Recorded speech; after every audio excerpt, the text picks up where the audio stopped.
Bienvenidos a Justicia Impositiva, un programa de Tax Justice Network, la red de justicia fiscal. Transmitido directamente desde Londres, uno de los paraísos fiscales del mundo. Les hablan Marcelo Justo y Marta Núñez. En este programa, historia de dos mundos, más pobres y más billonarios en el reino de los paraísos fiscales. El caso de Nike, la Unión Europea y dos paraísos fiscales que se acusan de jugar sucio, Holanda y las Islas Caimán. ¿Quiénes son los beneficiarios reales de las empresas y cuentas en paraísos fiscales? Y cómo las multinacionales son más ricas que los estados. Esto es Justicia Impositiva, un programa de Tax Justice Network, la red de justicia fiscal.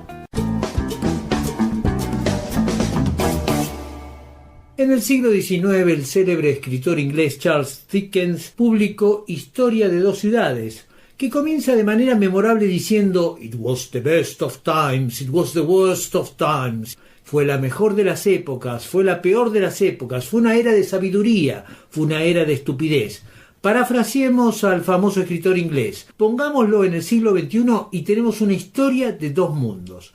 Un mundo con adelantos tecnológicos deslumbrantes, un mundo con una pobreza injustificable. Un informe de la organización humanitaria Oxfam, publicado en enero para la inauguración de la conferencia de Davos, ese evento que reúne el poder político, económico y financiero, reveló que las 26 fortunas más grandes del mundo equivalen a los bienes que poseen 3.800 millones de pobres, es decir, a más de la mitad de la humanidad. Entre el 2017 y el 2018 hubo un nuevo billonario cada 2 días. Este mundo opulento chocó con la visión más sombría de Christine Lagarde, directora del Fondo Monetario Internacional, el FMI, allí mismo en Davos.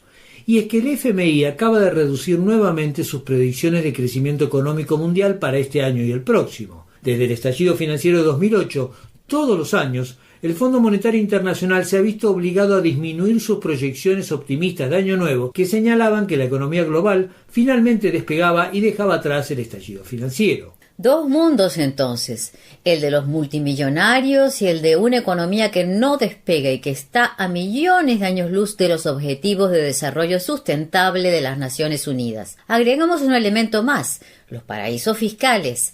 El cálculo más conservador es que hay unos 21 billones de dólares en los paraísos fiscales, es decir, más que el Producto Interno Bruto anual de Estados Unidos. Dinero de la evasión, la elusión de las multinacionales y sus empresas fantasmas. Hablé de este tema con Juan Valerdi, ex asesor del Banco Central de Argentina y catedrático de la Universidad de La Plata. Empecé por preguntarle precisamente eso. ¿Qué relación hay entre este mundo que tiene cada vez más billonarios, una economía global que no logra arrancar y la plaga de los paraísos fiscales? ¿Son mundos paralelos que coexisten en un mismo espacio o hay una relación causa-efecto? Escuchemos lo que me contestó Valerdi.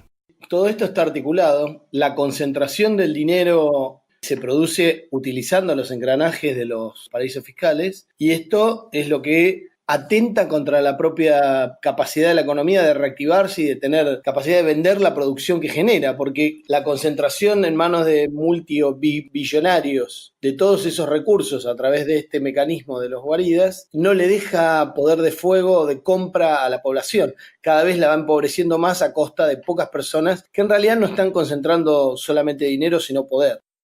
El FMI bajó nuevamente las proyecciones económicas globales y una de las preocupaciones que ellos tienen es el impacto de la guerra comercial entre Estados Unidos y China, pero lo que dijo la directora del FMI, Christine Lagarde, es que no iba a haber recesión global. Ahora, lo que es curioso es porque hace una década, en 2009, y también en Davos, en el mismo escenario que hizo estas predicciones ahora Christine Lagarde, los delegados opinaron que no iba a haber recesión mundial y tuvimos la peor recesión en décadas. ¿Cómo ves el panorama mundial? Bueno, primero quiero arrancar por el final. Tuvimos la peor recesión en décadas en estos últimos 10 años hasta ahora. Yo creo que la crisis del 2008, detonada por el subprime, pero en realidad relacionada con mucho de la financiarización mundial, nunca se solucionó, nunca hubo cambios de fondo y en realidad se postergó y lo que estamos viendo ahora es que probablemente está llegando esa crisis definitivamente. La Reserva Federal de Estados Unidos dijo que al final no va a subir tanto las tasas como había dicho, la va a subir mucho menos porque no hay problema de inflación y en realidad lo que está diciendo es que tiene tienen miedo de que termine de estallar todo lo que ataron con alambre en el 2008, todo lo que improvisaron para patear para adelante el problema.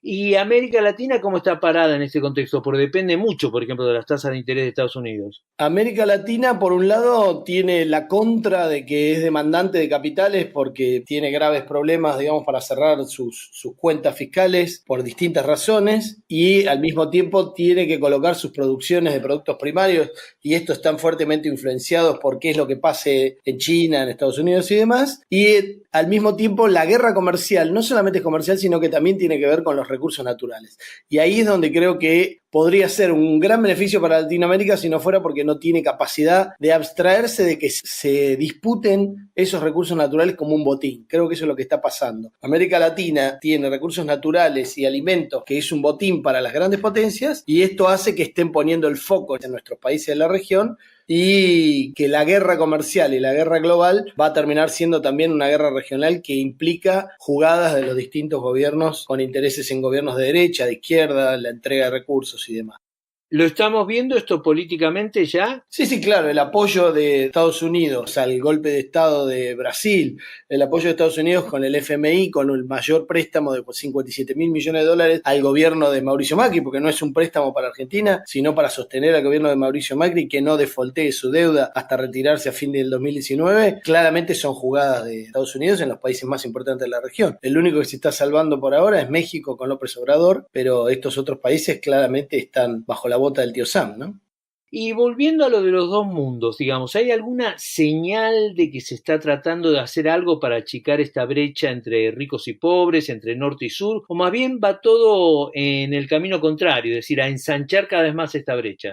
Primero, creo que norte y sur se está desdibujando, y en realidad la línea del sur se corrió hasta prácticamente el Báltico. O sea que el problema que tenemos no es que se está achicando los problemas entre ricos y pobres o que se está mejorando la situación del sur, sino que está generalizándose la destrucción del estado de bienestar. Que el estado de bienestar fue una respuesta, digamos, del sistema capitalista a lo que era el comunismo de la URSS, y ahora tenemos un costo demasiado oneroso para los que están al frente de las multinacionales y demás, y dicen no necesitamos más ese estado de bienestar porque ya no existe más el riesgo del comunismo. Así que esto nos sale caro y lo vamos a desmontar y arréglense. Así que lejos de estar acercándose los ricos y los pobres, están ensanchándose las brechas, y los pobres cada vez van a estar más fuera de redes de contención de los estados nacionales. Juan Valerdi, ex asesor del Banco Central de Argentina y catedrático de la Universidad de La Plata, en diálogo con Justicia Impositiva.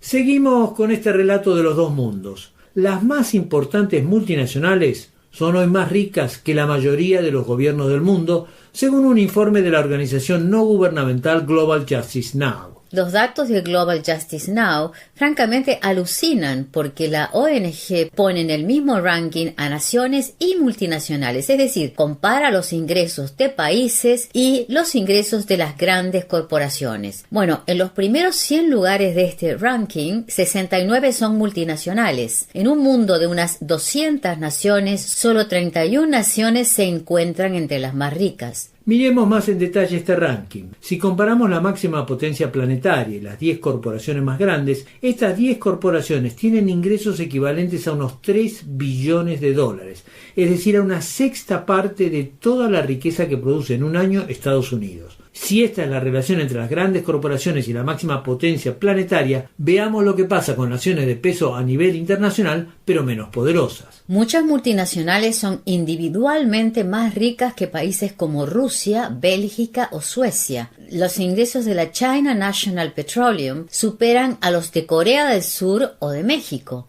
La lista es larga, como explicó a Justicia Impositiva Sol Trumbovila del Transnational Institute, una ONG con sede en Ámsterdam. Esto rompe la noción que hemos estado utilizando durante ya varios siglos de que los estados son los entes económicos más importantes del mundo. Y eso ha creado un desequilibrio entre las normas y las reglas que rigen a los estados y las normas y reglas que rigen a las empresas transnacionales. Si vemos las empresas más grandes del mundo, comparadas con los estados, todavía las 9 entes económicos más grandes del mundo son estados, Pero en décimo lugar ya encontramos a Walmart, que es una empresa transnacional en base a Estados Unidos, que tiene un nivel de ventas que es superior a todos los ingresos que tiene el Estado español, por ejemplo, o el Estado de Australia o el Estado de los Países Bajos. Si vamos un poco más abajo por la lista, por ejemplo, en el número 21 tenemos a Toyota y el número 22 a Volkswagen. Tienen mayor ingreso que el Estado de la Federación Rusa, que Bélgica, y los siguientes vendrían India, que ya viene detrás de 3 empresas más, que son 2 petroleras, BP y ExxonMobil, y Berkshire Hathaway, que es un conglomerado de empresas bastante particular de Estados Unidos, que básicamente es como un holding que invierte en muchos tipos de empresas, ¿no? Entonces vemos cómo nuestra concepción de países, de entes económicos importantísimos, como puede ser la India o Rusia, en realidad están a mismo nivel o menor que empresas importantes del sector del automóvil o del petróleo.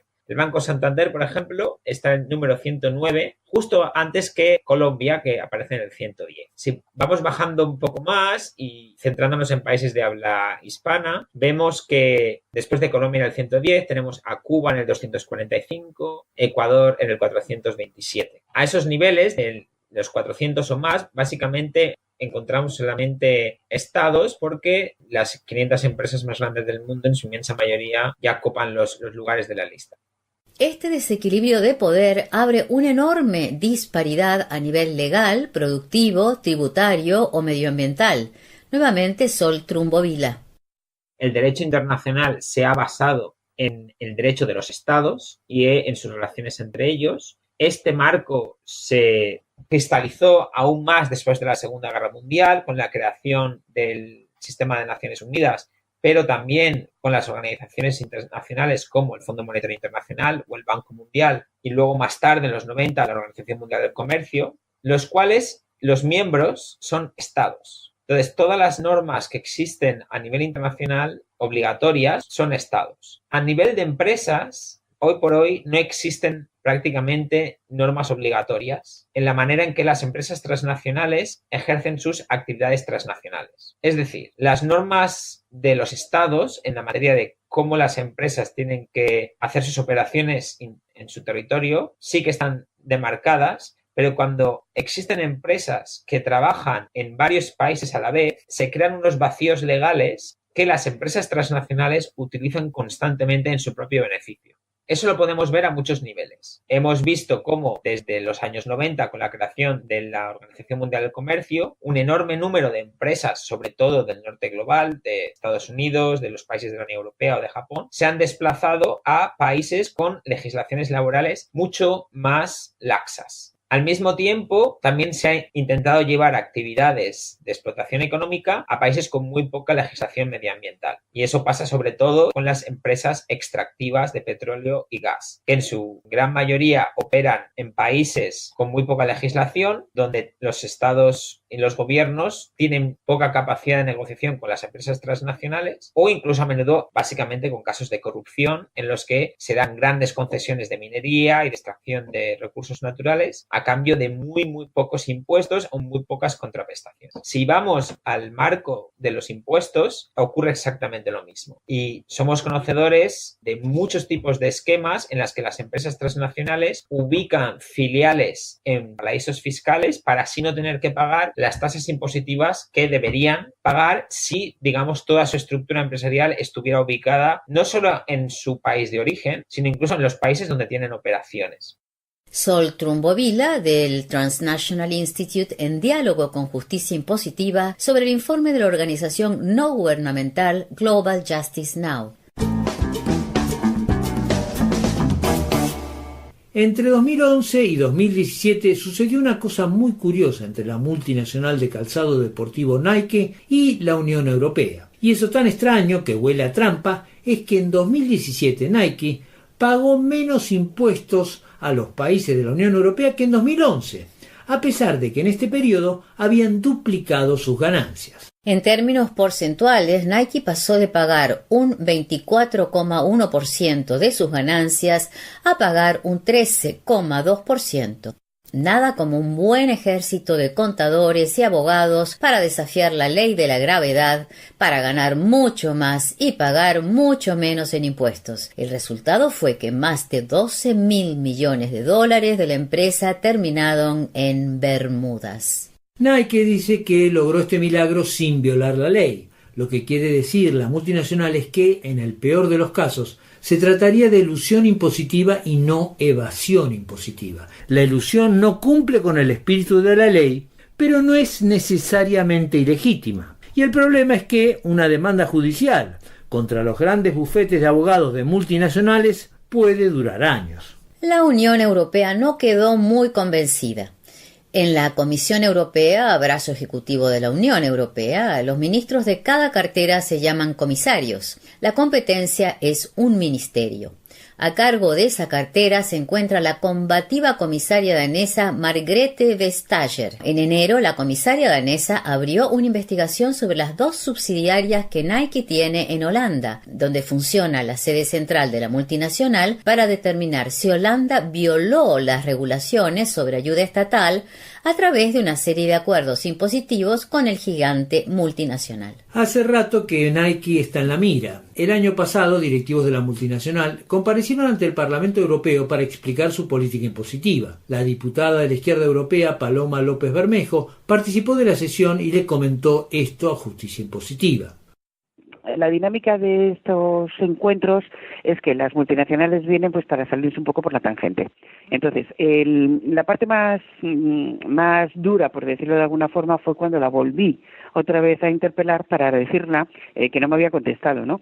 Entonces, ella en un par de ocasiones me dijo que no entendía muy bien a qué me estaba refiriendo y al final me termina por contestar, que es lo único concreto que realmente dijo, es que pagan impuestos en cada país de acuerdo con las leyes de cada país. La Comisión Europea viene usando este atajo de las reglas de competencia y la ayuda estatal para luchar contra esta proliferación tóxica de mecanismos de evasión fiscal. En 2015 declaró que acuerdos similares con Starbucks eran ilegales y tiene una larga batalla con Google. La Comisión exhortó a Holanda a reformar sus leyes sobre impuestos a las corporaciones para asegurar que todas las empresas operen en condiciones de igualdad.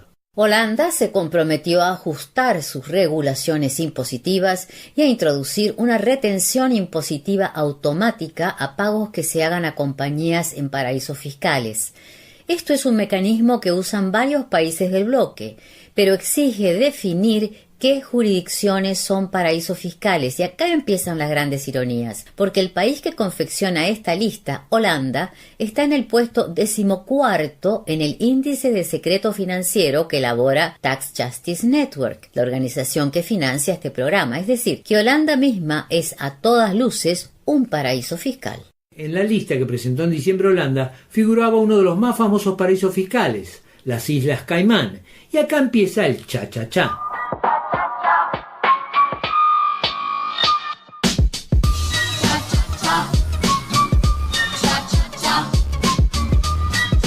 A las Islas Caimán no le gustó este cha-cha-cha a la holandesa, entre otras cosas porque no está en la lista de la Unión Europea, que tiene solo 5 jurisdicciones como paraísos fiscales. Si no está en la lista de la Unión Europea, ¿cómo se atreve Holanda a ponerla en su lista de paraísos fiscales? Claro que uno también podría preguntarse cómo puede ser que las Islas Caimán no figuren en la lista de paraísos fiscales de la misma Unión Europea que enfrenta a Nike, a Google y a Starbucks. Justicia Impositiva invitó a bailar a este cha-cha-cha a Verónica Grondona, asesora de la izquierda europea en el Parlamento, a ver si ella con un paso de baile maestro desentrañaba este rocambolesco cha-cha-cha europeo. Las Islas Caimán justamente hacen un planteo que uno podría hasta pensar casi razonable, diciendo, bueno, ustedes son una guarida fiscal y nos listan a nosotros en un listado de guaridas fiscales. La realidad es que, de todas maneras, el listado que realizaron los Países Bajos incluye todas las jurisdicciones que tienen tasas imponibles que son más bajas que incluso las de ellos o las de otras guaridas fiscales europeas. Entonces, por eso es que las Islas Caimán caen ahí. Pero justamente lo que las Islas Caimán quieren es que se las evalúe dentro del criterio que se las viene evaluando a nivel internacional, la OCDE, ¿no? Es el criterio de la transparencia. Estas normas de la transparencia se refieren al cumplimiento con algunos estándares, digamos, de intercambio de información, son los que se conocen como los Common Reporting Standards. Es un instrumento útil, pero que no alcanza a resolver todos los problemas, ¿no? Porque es un instrumento que permite a los bancos intercambiar información entre ellos cuando tienen una misma persona recibiendo ingresos en dos países, ¿no? Por ejemplo. Sin embargo, eso no termina de resolver la falta de transparencia que tienen algunas de estas jurisdicciones, porque la falta de transparencia puede ser brindada por otros elementos, como por ejemplo el poder emitir acciones al portador, ¿no? O no es seguro que por más que no se facilite la emisión de acciones al portador, realmente quienes aparecen como portadores de las acciones sean realmente los beneficiarios finales, porque también pueden aparecer testaferros, administradores, gerentes. Por el otro lado, la realidad es que la existencia de un contexto de países que brindan un espacio para baja y nula tributación sigue siendo un incentivo muy importante para que las empresas deslocalicen sus utilidades y las transfieran a estas jurisdicciones, ¿no? Verónica Grondona, asesora de la izquierda europea en el Parlamento, y el extraño cha-cha-cha de Holanda, las Islas Caimán y la Unión Europea.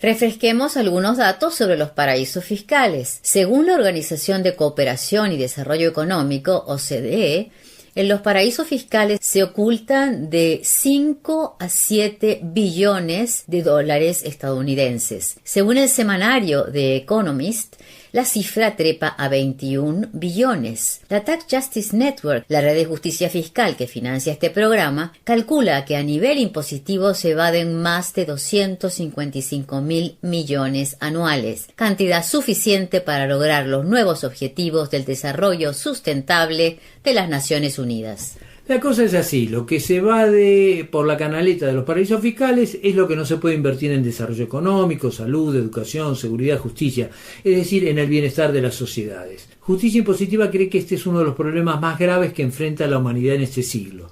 Si no lo solucionamos, la atención sanitaria, la seguridad, la justicia, la educación y el desarrollo serán una quimera retórica para usar en las campañas electorales mientras se desguaza todo el sistema de seguridad social que se construyó en el siglo XX. Pero como les comentamos en la primera mitad de este programa número 33 de Justicia Impositiva, vamos a hablar no del problema, sino de la solución. Desde el estallido financiero del 2008, ha habido una serie de medidas que Tax Justice Network impulsó durante mucho tiempo y que han sido adoptadas a regañadientes y con limitaciones por los distintos países. Entre estas medidas se destacan 3.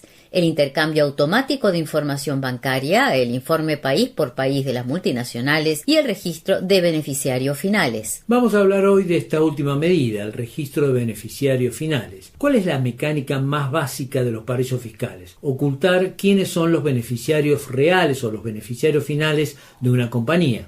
¿Cómo se hace? A través de empresas fantasmas, de testaferros, de trusts, de fideicomisos, de una compleja madeja de oscuras entidades legales y financieras. Hoy, unas 45 jurisdicciones tienen registros de beneficiarios finales. El Reino Unido y Dinamarca, por ejemplo, tienen un registro público de beneficiarios de las empresas al que puede acceder cualquiera que lo desee. ¿Es esta la vía? ¿Basta con que las personas o compañías publiquen en un registro quiénes son los beneficiarios reales? Tax Justice Network acaba de publicar un estudio de uno de sus investigadores, Andrés Nobel, sobre la verificación que se necesita para que estos registros sean efectivos. Y esto es porque políticamente los gobiernos muchas veces tratan de aplacar la indignación que producen escándalos como los Panama Papers con iniciativas que en el papel parecen grandiosas y en la práctica quedan empantanadas en una burocracia llena de agujeros y errores, en una mezcla que es casi de surrealismo, de dejadez y también de trampa. Hablé con Andrés Nobel y comencé por preguntarle cuáles eran los agujeros más flagrantes del actual sistema. El primer país que tuvo su registro público de beneficiarios finales de manera online y en datos abiertos, que fue el Reino Unido, es que la información se pedía Entonces decía, por favor, empresa, declare no solo quién es sus accionistas, su titular directo, pero también quién es su beneficiario final, quién es esa persona de carne y hueso que en última instancia es quien controla y se beneficia de la empresa. Pero nadie verificaba la información, con lo cual era posible registrar información directamente falsa. Por ejemplo, hubo casos donde se registraban personas que estaban muertas como beneficiarios finales, o personas que estaban en listas de sanciones de Naciones Unidas o Estados Unidos y que sin embargo eran dueños de empresas británicas, o muchos casos donde claramente era la figura más de un testaferro, por ser personas que tal vez aparecían como dueñas de miles y miles de empresas sin ser ellos millonarios o algo que justifique cómo realmente pueden ser dueños de tantas empresas al mismo tiempo. Entonces, a partir de esto es que una preocupación que viene surgiendo de los países y especialmente de la sociedad civil es el tema de verificar la información. ¿Cómo se hace precisamente para verificar esta información? Porque debe ser bastante complicado. La verificación de la información que se utiliza hasta el momento en general es bastante mínima y en general lo que suele suceder es que las leyes de los países tienen una serie de requisitos donde, por ejemplo, hay que inscribir el estatuto, quiénes son los directores, cuánto es el capital, quiénes son los socios, y en general los registros lo que suelen hacer es se fijan que esté todo cumplido y eso es suficiente. Obviamente eso no debería ser suficiente para verificar que la información sea la real o no. Hay muchos puntos, unos tienen que ver con la autenticación de la información, por ejemplo, ver si Marcelo Justo dice que está registrando algo, ver que efectivamente se trata de Marcelo Justo y no que alguien que sea un impostor. Si un abogado lo está haciendo en nombre de otra persona o un apoderado, verificar que realmente esté autorizado a hacer eso. Pero después lo más importante tal vez, y es un poco el eje del último paper que publicamos, tiene que ver con la validación de la información y por otro lado con hacer un poco de Big Data para corroborar que la información sea posible básicamente. La parte de validación es de alguna forma la más fácil, que tiene que ver con probar la consistencia con los datos. Entonces, si yo voy a declarar mi nombre, mi dirección, mi número de documento, mi número de identificación fiscal, lo mínimo que tiene que suceder es que estos datos que estoy declarando ahora coincidan con los datos que ya tiene el Estado sobre mí. Pero después lo otro tiene que ver ya con verificar que la información sea consistente con los datos que tienen. Entonces, por ejemplo, si yo estoy declarando un DNI de una persona y el registro civil de las personas sabe que esa persona murió, no debería esa persona registrarse ni como director, ni como accionista, ni como beneficiario final de ninguna empresa. Entonces, esto se basa en un mero cruce de datos para corroborar que la información que se está declarando coincida por lo menos con los datos que tiene el Estado sobre esa persona. Obviamente, cuando uno está hablando de este tipo de posible delito, de evasión o elusión fiscal, está hablando en general de personas o de entidades que tienen como mecanismos bastante sofisticados. El mecanismo que has descrito hasta ahora es un mecanismo bastante básico. El mecanismo que describo hasta ahora es bastante básico, pero sin embargo ocurre. Obviamente no es suficiente porque claramente hay casos más sofisticados y ahora voy a hablar del último punto, que es el que requiere más sofisticación, pero te podrías llamar la atención la cantidad de casos más básicos que pudieran haberse resuelto de esta forma y sin embargo se pasan por alto y figuran personas muertas o menores o personas que claramente no podrían estar como accionistas o directores y sin embargo ahí figuran. Ahora, el caso más sofisticado se basa con verificar si la información es de alguna forma factible o razonable o no. Lo que puede suceder es el uso de testaferros, estas personas que prestan su nombre para mantener a otra persona oculta. Este testaferro podría ser alguien que no miente ningún dato, pero el problema se da en que el perfil de esa persona no debería corresponder o debería por lo menos llamar la atención y generar sospecha respecto al cargo que tiene o el rol que tiene en la empresa o la titularidad. Entonces, para dar un ejemplo, que este es un caso real, de una empresa por el que se movieron unos 20 millones de dólares que se sospecha relacionados a la corrupción, y dos de las accionistas de esta empresa eran personas nuevamente de barrios carenciados que recibían 2 pensiones de alguna forma para gente con ingresos muy bajos, incluso una era una pensión para gente cuya vivienda ni siquiera tiene acceso a la red de distribución de gas. Entonces, la idea que estamos proponiendo acá es que los estados empiecen a hacer un análisis de los datos que tienen.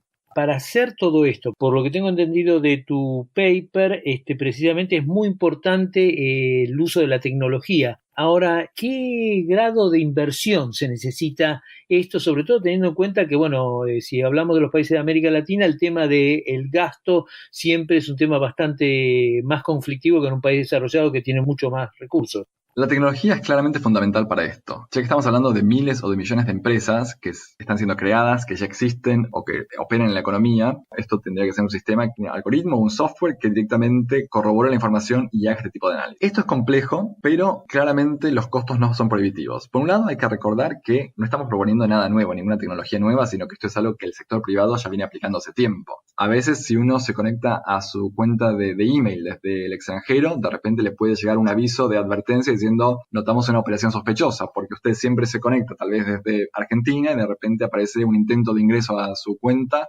desde China. Los bancos hacen esto con las millones de operaciones y transacciones que ocurren a cada momento. Entonces la tecnología existe, el sector privado la está usando, y es tiempo que los estados, que tanto hablan de transparencia, tanto hablan de la lucha contra corrupción, de la lucha contra la evasión, el lavado, realmente pongan un poco de acciones en sus palabras. El investigador de Tax Justice Network, Andrés Nobel, en diálogo con Justicia Impositiva. Llegamos así al final de esta edición de Justicia Impositiva. Y no olviden que pueden seguirnos en Twitter, @J_impositiva. O suscribirse y recibirán nuestro programa mensualmente. Escribir a justiciaimpositiva15@gmail.com. Desde los estudios de Tax Justice Network, la red de justicia fiscal, los saludan Marcelo Justo y Marta Núñez. Hasta la próxima.